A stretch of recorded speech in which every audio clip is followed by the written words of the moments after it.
औज़ुबिल्लाहिमिनश्शैतानिर्रजीम बिस्मिल्लाहिर्रहमानिर्रहीम। अस्सलाम वालेकुम। एक हल्की दाढ़ी वाला शख्स हज़रत उमर बिन ख़त्ताब रज़ियल्लाहु तआला अन्हु और हज़रत अली रज़ियल्लाहु तआला अन्हु के पास बैठा था।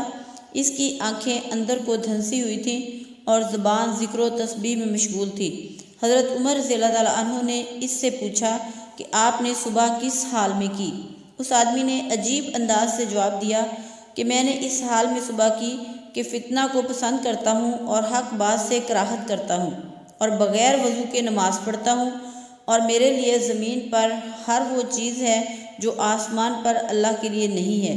ये सुनकर हज़रत उमर रज़ियल्लाहु तआला अन्हु तैश में आ गए और अल्लाह के दीन की खातिर इंतकाम लेने पर आमादा हो गए और इस आदमी को पकड़कर सख्त सज़ा देने लगे। तो हज़रत अली रज़ियल्लाहु तआला अन्हु ने हंसते हुए फरमाया, ए अमीरुल मोमिनीन, ये शख्स जो ये कहता है कि वो फितना को पसंद करता है, इससे इसकी मुराद माल व औलाद है।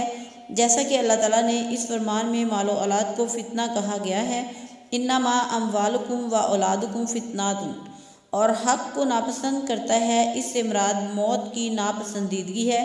जैसा कि अल्लाह ताला ने फरमाया, वजाइसु सकरातुल मौत बिलहक़ ज़ालिका मा कुन्ता मिन्हु तहीद, और बग़ैर वज़ू के नमाज़ पढ़ता है, इससे मुराद नबी अकरम सल्लल्लाहु अलैहि वसल्लम पर सलात भेजना है। ज़ाहिर है कि सलात के लिए वज़ू ज़रूरी नहीं है और इसने जो ये कहा है कि इसके लिए ज़मीन पर वो चीज़ है जो आसमान पर अल्लाह के लिए नहीं है, इससे इसकी मुराद बीवी बच्चे हैं। ज़ाहिर है कि अल्लाह की ना बीवी है और ना औलाद। वो ज़ात तो यकता है, बेनियाज है, न इसकी औलाद है और ना वो किसी की औलाद है और इसका कोई हमसर नहीं।